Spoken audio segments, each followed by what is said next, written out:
All right, looks like we are live. Thanks everyone for participating. Sorry about the delay there. All right, just make sure everyone can see my view.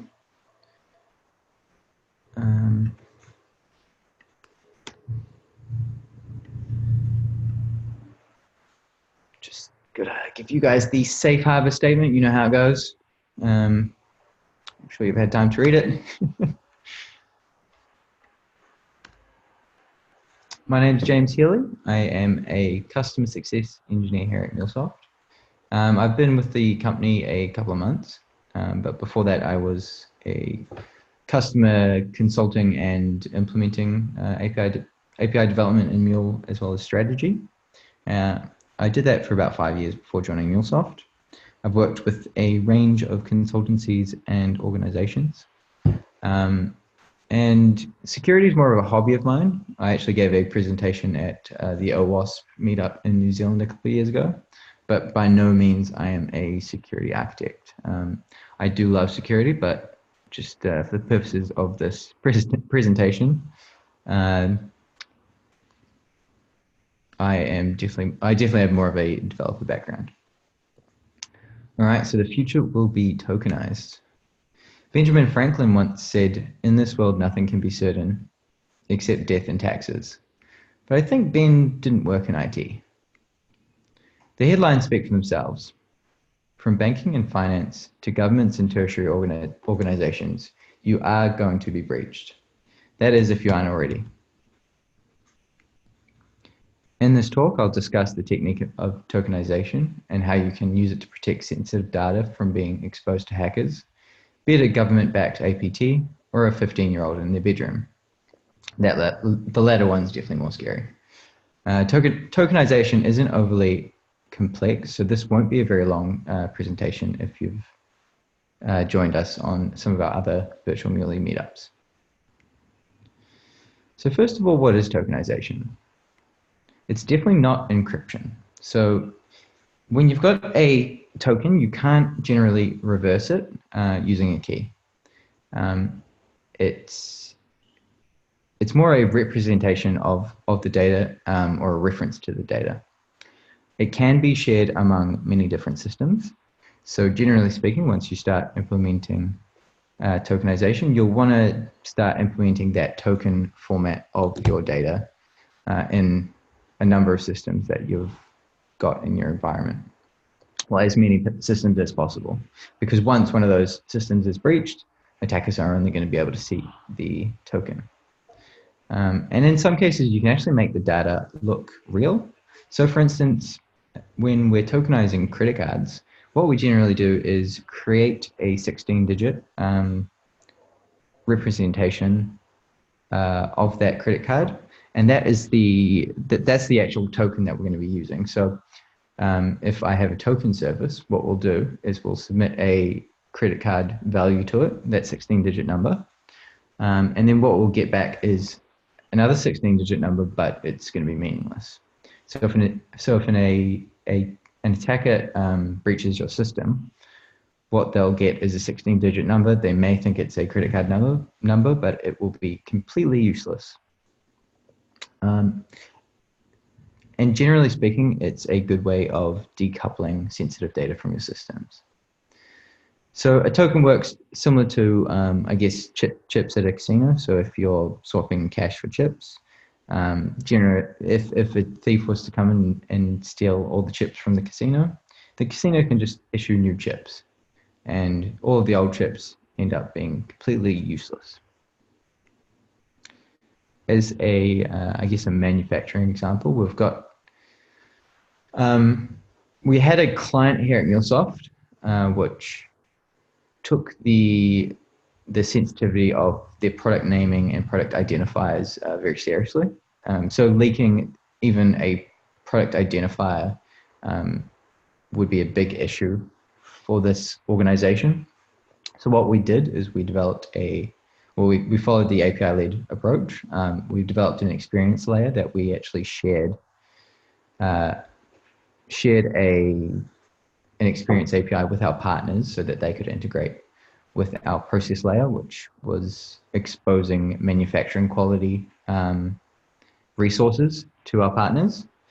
And what the partners would do would submit quality measurements to the Experience API using the tokenized version of our products. So, for instance, a partner had our manufacturer was developing a laptop. Rather than exposing the actual laptop name or version number to our partners, would just have a token. And this is useful because if any of the actual underlying identifiers were leaked, it would be an issue for I guess the company in question, because people would know what was on the roadmap. So who is using tokenization? So we've got manufacturing. We've also got payments and finance. So for instance, if you've used Apple Pay or Google before, the actual merchant that you're paying with, that you're using Apple Pay or Google with, is never actually receives the real version of your data. So for instance, during the transaction, they're only receiving a token that is only valid for payments during that transaction. And this is great because as you use that payment method at more and more merchants, what you'll find is that once one of those merchants is breached, suddenly your payment details are breached, right? So with tokenized payments, they've only leaked a specific token that was only useful during that point in time. We're also seeing it in healthcare, so patient records and personal health information records for patients, making sure we anonymize that data, or being able to separate the actual content of the records from the person. So if you're integrating patient health data with third-party systems, what we'll find is that we want to tokenize the identifiers that we use for those records, so we can still actually run, analytics and analyses on the content of the data, but not have it linked back to a person in particular. We're also seeing this used pretty heavily in marketing and advertising. So if you've got analytics on your website, there's no doubt about it, your marketing agency will or supplier will be using tokenization, and this is so that we don't link back customer records to say a browser identifier. Being able to separate where different identifiers are being used between different third parties and suppliers is pretty important, especially in advertising or marketing, because there tends to be a lot of different third party players. We try and operate on a model of give only what you have to. So in the event of a breach in that supply chain, the least amount of data is lost. So why should we care? Pretty much it really boils down to risk reduction. You are going to be hacked, your employers are going to be hacked, your partners and suppliers are going to be hacked. And it's all your fault. Look, compliance agencies and the public don't care about the fact that your partner was hacked. They were the ones that trusted you with that data. And in the eyes of media and compliance agencies, you are the one who is at fault. So if you're a tester or you're a BA, a developer, an architect, really anyone should be thinking about this. We need to start thinking about, how do I stop my organization becoming another headline? If you're hacked and no data is taken, essentially nobody cares. But now you're thinking, great, James, you've made me feel bad. Everything's terrible. I'm hacked. My dog's hacked. My smart TV is hacked. I'm screwed. But don't worry. I can tell you how we can use or implement tokenization. So where do we start? Generally speaking, you want to start implementing tokenization. A good use case would be legacy systems containing PII being personally identifiable information. So in this case, we'd want to stop using or storing valuable data in these systems. We'd want to be able to swap it out and tokenize it, and then start deprecating access to those systems. So a common example would be running two finance systems side by side. So we'd choose the more robust of the two to hold the actual customer data, and then in the secondary one would host only the tokenized data. So if someone breaks into the old finance system, or someone misplaces backups for that system, no value's lost, and none of your customer records are lost. In the context of partner systems, so sharing your data with third parties or integrating with another organization you partner with, we try and share only data that you have to. For anything that they don't need, we try and tokenize. So for instance, if your partner is running their super expensive proprietary magic across your data for customer insights, there's no need to send them identifying customer information. Simply just tokenize it. And a great space to start implementing tokenization is in APIs, integration, and middleware. So the glue of the systems, being able to enforce tokenization upfront is really valuable. And when you're building out new APIs, you need to start thinking about building them following the practice of secure by design. So make sure that tokenization is built into the system, and nowadays it is a fundamental security technique. Of course, that's not always possible. Not everyone gets to work on greenfield projects. So you can also bolt it on the side of existing systems and processes where critical data is stored. So like before, when I was talking about extracting some of the identifier or critical information from an older finance system, we can actually follow this process for any number of systems. Just making sure that we extract that important information out and tokenize it, so we're only storing the tokenized value in those systems. So where do we start in terms of technology? There's actually a number of products out on the market at the moment.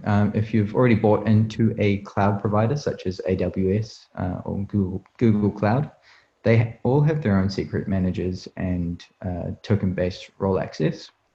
So if you've used AWS, you can actually start implementing tokenized off the bat. They've got their own APIs or product suite for that. There's also HashiCorp Vault, which is an amazing product. If you want a quick demo or a quick example of how tokenization can be applied from a dev perspective, check out the website. They have in-browser demos, which I would highly recommend checking out, just if you want to play with it without actually having to install anything. And of course, the marketing people would kill me if I didn't mention this. MuleSoft has its own tokenization product. At the moment, this is only available on Runtime Fabric. However, once the Runtime Fabric platform is extended to Cloud Hub and our iPad services, you'll be able to play with that on Cloud Hub and stuff. But at the moment, unfortunately it's only available on Runtime Fabric. And a great place to start is start somewhere small. So for instance, one of the main data points that are often cited in breaches is emails. So if you start with tokenizing emails in your organization, you'll see as I guess the wider network of systems and integrators begin to adopt tokenized emails. Partner integrations with personally identifiable information is also a great starting point, because being able to manage exactly what data is going to your partners is really important, especially with a lot of compliance and regulatory requirements that we're facing nowadays. And finally, tell your security and compliance people You will make their day, I can guarantee that. They've probably been seeing tokenization mentioned at conferences for the past 20 years. But now we've actually got really good products that integrate really easily with a lot of different software. So definitely mention it to them, get some buy-in from your organization and start implementing it. And I guess I will go to questions in chat if anyone has anything quickly off the bat. Yeah, so this talk was really just a basic introduction to the concept of tokenization. And I will just try and find the chat window one moment.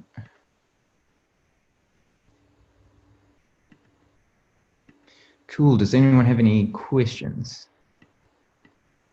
You can also potentially take yourself off mute.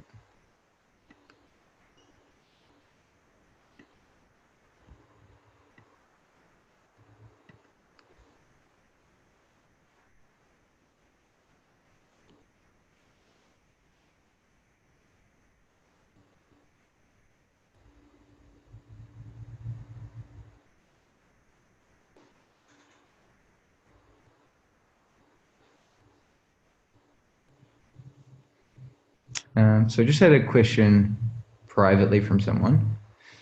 And the question was, how easy is it to tokenize PII data in legacy systems with Mule? So really this is dependent on how easy it is to, first of all, extract and reload data into those systems. So what you'll find is with some legacy systems, you've usually got that database access. And what I would recommend, oh, I can see someone's videos come up.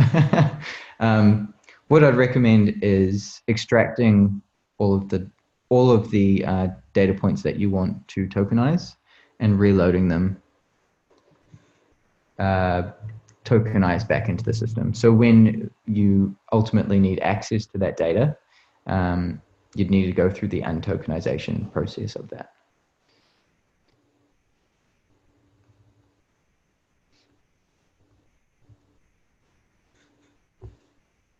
Have you worked on PCI compliance projects? How to tokenize for PCI compliance? So PCI compliance is pretty, is definitely one of the hot topics when you're developing or dealing with payment data. And most organizations are dealing with that data nowadays.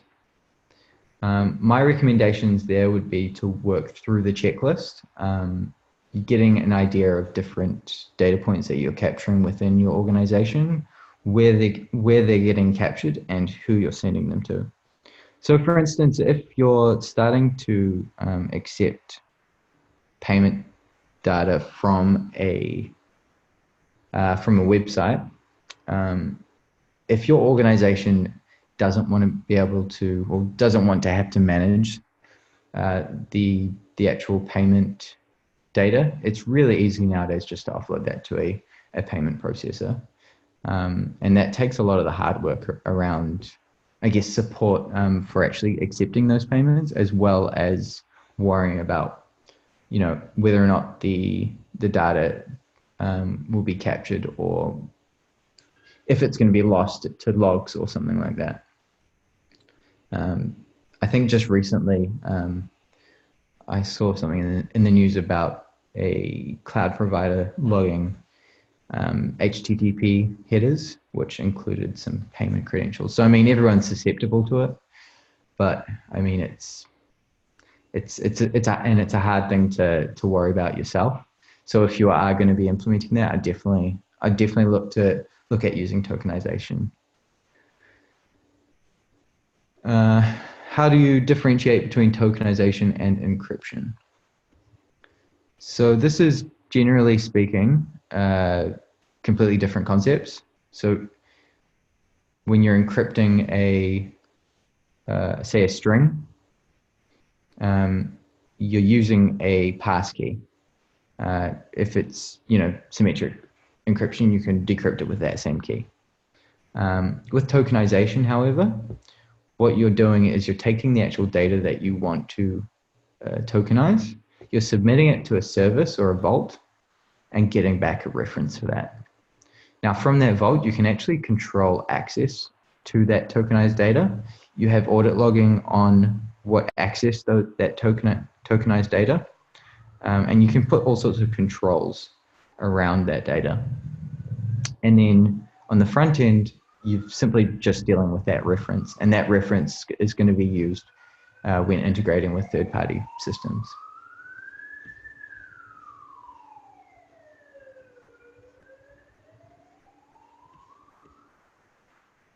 All right. I think if that is it, I shall be ending the stream. If you've got any feedback, I would love to hear it. I am actually looking at submitting this to a conference in a wee while. It's obviously early days. I haven't got any demos for you, unfortunately. But if you've got any feedback or questions after this call, feel free to contact me via email. I may not respond if this is in the future and you're watching a recording. But yeah, so feel free to reach out. Thanks very much for your time, everyone. Have a good day.